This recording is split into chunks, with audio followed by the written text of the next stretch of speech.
စေဖြည်းဖြည်းဝေးကွာပျောက်ကွယ်ရေးပြင်းချေချီ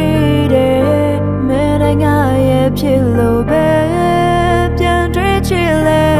ပတ်သက်ခဲ့သမျှတိတ်တွေမပြီးပင်မုံဝါခဲ့တကယ်ဆိုနောက်ဆက်ထွက်ခွာသွားသူချင်နေသူဒီနေ့ဦးတဲ့ဘယ်သူပေါ်နာချင်မလဲမင်းလေးသိပါတယ်ကဘာမြတ်မောချင်မတို့ညောင်ရန်သူတွေမဟုတ်လေပဲပြုံးပြတော့ဆေဘူးရောင်ထွေးဝေးနေမိခဲ့မင်းရတဲ့ခိုင်တန်းတွေအမုန်းချပိတ်လောင်တဲ့ဟာတာတာနဲ့ရင်တခါလိုပဲပြန်လောင်လာတွေ့မိတယ်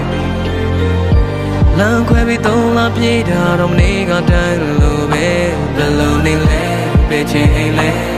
ရေလိုပဲလာမင်းခန့်နေမထမ်းရနေလားရှမ်းဖို့နေလားကိုယ်လေးတွေ့တော့များစွာနဲ့နေနှလုံးနဲ့ကလေးငယ်ရဲ့မောင်ငယ်ညာနာကလေးလူလွန်နေတဲ့တယောက်ကြလဲမျက်ရည်နဲ့မပြိုလဲဘူးမထင်နဲ့မာနာရတုံးလျောက်ကြမတဲ့တိုင်းလုံးဝေးရန်ကစီထားခေါ်ကြရတော့မဆက်သွဲခဲ့တဲ့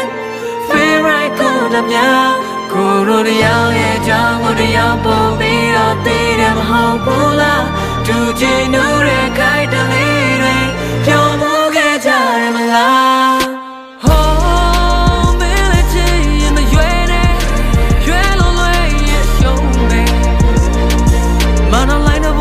မနေရကန်စွန်တဲ့လိန်ငယ်ချစ်ခဲ့ဘူးရမမေးနဲ့မမောခဲ့ဘူးဆိုဖြစ်တယ်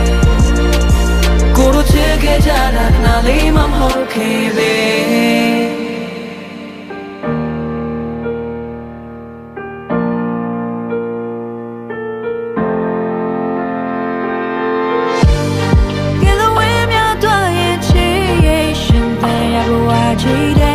လောက်ချစ်ခဲ့ဘူးတဲ့ဆိုတာနဲ့မမေ့နဲ့ဒီကတည်းကဖြစ်ရင်မင်းကိုတုံနေအောင်ဖတ်ထားမယ်လောက်ဒီလမ်းနဲ့ကြောင်မေးသေးချာပြန်ပြောနာရတော့ယောက်ျားမတဲ့တိုင်းလုံးဝေးရန်ကစီထားကိုကြည့်ရတော့မစားတွေ့ခဲ့တဲ့ favorite ကိုတည်းများကိုရိုးရောင်ရဲ့ကြောင်ကိုတရားပုံပြီးတော့တည်တယ်မဟုတ်ဘူးလားသူချင်တဲ့ခိုင်တလေးတွေပြောင်းမှုခဲ့ကြတယ်မလားဟောမင်းလည်းချစ်ရင်မရွယ်နဲ့ရွယ်လို့လွယ်ရရှုံးမယ်မနာလိုက်တော့ဘောချမနေရကန်စွန်တဲ့လိန်ငယ်ချစ်ခဲ့ဘူးတော့မမေးနဲ့မမုန်းခဲ့ဘူးဆိုဖြစ်တယ်ကိုလိုချစ်ခဲ့ကြတာနားလေးမဟုတ်ခဲ့ပဲ